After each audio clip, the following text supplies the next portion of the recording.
শুরু করছি morning pride.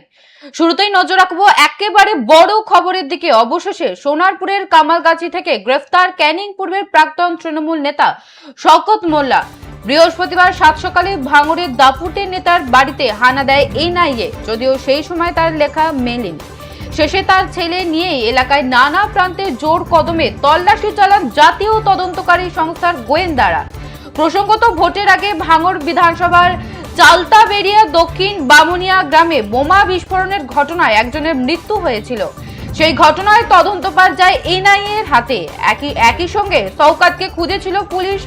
ওই বিস্ফোরণের ঘটনায় অন্যতম প্রধান সন্দেহভাজন ও ষড়যন্ত্রকারী হিসেবে শওকত মোল্লার নাম বলেছে এনআইএ। কিন্তু বৃহস্পতিবার দিনভর ভাঙড় ক্যানিং এর মোট ৮ জায়গায় তল্লাশি চললেও তার কোনো খোঁজ মেলেনি। রাতে খবর মেলে বাসন্তী হয়ে বাংলাদেশে গা ঢাকা দিতে পারেন শওকত। সেই সময় বাসন্তীর চুনোখালী এলাকায় রাতে তল্লাশি চালায় তদন্তকারীরা, কিন্তু শওকতের টিকিরও দেখা মেলেনি। বৃহস্পতিবার শেষে পাওয়া আপডেটে জানা গিয়েছিল এনআইএর টিম জাকারিয়া সুন্দরবন মাদ্রাসা এলাকায় চিরুনি তল্লাশি চালায়। গোটা গ্রাম ঘুরে প্রত্যেকটা বাড়ি দেখা হয়, কোনোভাবেই যাতে তিনি সীমান্ত পার না হতে পারেন সেই কারণে গোটা গ্রাম ঘিরে ফেলা হয়। অবশেষে শুক্রবার মিলল সাফল্য। এদিকে এই কেসে এর আগে মোট ৩ জনকে গ্রেফতার করেছে এনআইএ। আগেই অ্যাম্বুলেন্স চালক সুরজ মোল্লা, তৃণমূল নেতা ওহিদুল মোল্লাকে গ্রেফতার করা হয়েছিল। তাদের জিজ্ঞাসাবাদ করে অনেক তথ্যই হাতে এসেছিল। পরে সাইনুর মোল্লা নামে এক স্করপিও ড্রাইভারকেও গ্রেফতার করে এনআইএ। এই মুহূর্তে সব থেকে বড় খবর, অবশেষে গ্রেফতার শওকত মোল্লা। এনআইএর জালে তৃণমূল নেতা সোনারপুরের কামালগাছি এলাকা থেকে গ্রেফতার করা হয়েছে তাকে। বৃহস্পতিবার থেকে পলাতক ছিলেন শওকত। গ্রেফতার হয়েছে তার ঘনিষ্ঠ শামসুলকেও। এই শামসুলের বাইকে শওকতকে শেষবার দেখা গিয়েছিল বলেই দাবি।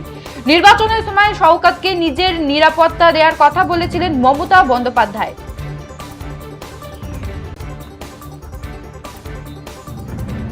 বড় খবরের দিকে নজর রাখছি। কামালগাছি থেকে গ্রেফতার শওকত মোল্লা। 2 দিনের লুকোচুরি শেষ। অবশেষে সোনারপুরের কামালগাছি থেকে গ্রেফতার ক্যানিং পূর্বের প্রাক্তন তৃণমূল নেতা শওকত মোল্লা। বৃহস্পতিবার সাত সকালে ভাঙড়ের দাপুটে নেতার বাড়িতে হানা দেয় এনআইএ, যদিও সেই সময় তার দেখা মেলেনি। শেষে তার ছেলে নিয়ে এলাকায় নানা প্রান্তে জোর কদমে তল্লাশি চালান জাতীয় তদন্তকারী সংস্থার গোয়েন্দারা। প্রসঙ্গত, ভোটের আগে ভাঙড় বিধানসভার চালতাবেড়িয়া দক্ষিণ বামুনিয়া গ্রামে বোমা বিস্ফোরণের ঘটনায় একজনকে মৃত্যু হয়েছিল। সেই ঘটনার তদন্তভার যায় এনআইএ এর হাতে।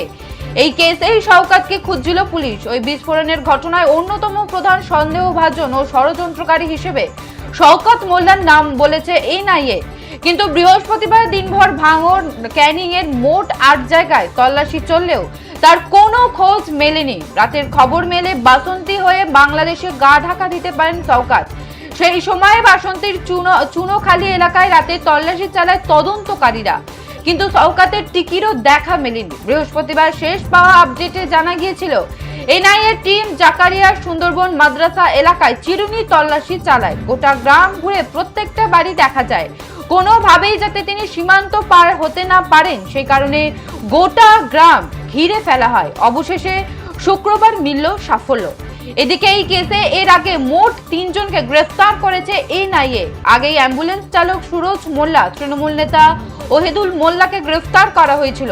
তাদের জিজ্ঞাসাবাদ করে অনেক তথ্যই হাতে এসেছিল। পরে সাইনুর মোল্লা নামে এক স্করপিও ড্রাইভারকেও গ্রেফতার করে এনআইএ।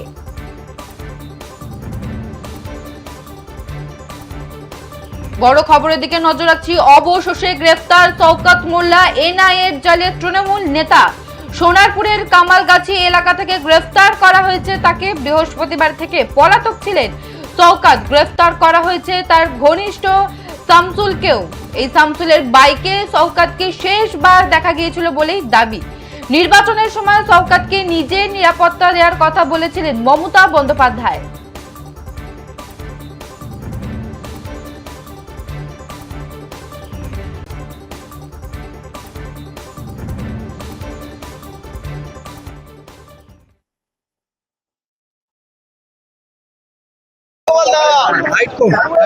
গতকাল এনআইএ অফিসাররা যখন আমার ভাইকে ছাড়ে তখন বলেছিলেন বাবাকে আসতে, বাবা বাড়িতে ছিলেন না, বাবা বাড়িতে এসেছেন, আসলে আমরা এনআইএ অফিসারদের সঙ্গে কথা বলে বাবাকে সারেন্ডার করিয়ে দিয়েছি।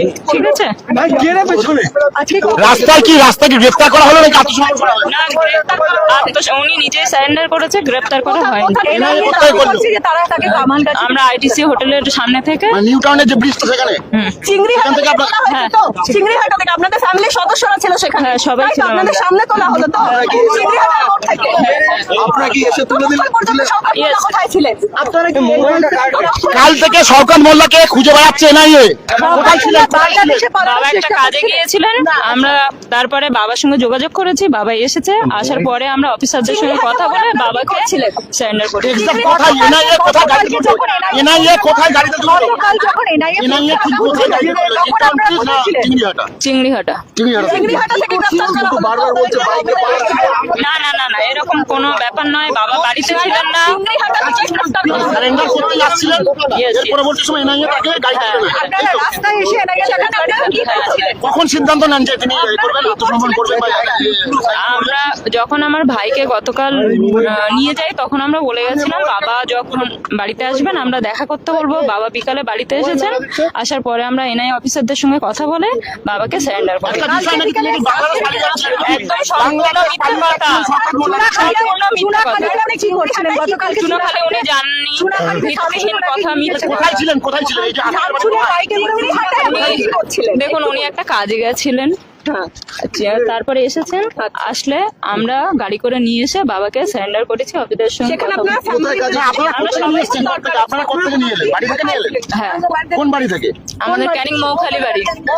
নানা জায়গা ঘুরে অবশেষে বাংলাদেশে পালাতে না পেরে ক্যানিং এর মাচ্চর সে এনআইএ এর হাতে ধরা পড়ে গেল কামালগাজীর মোড়ে। না ওই চিংড়িহাট।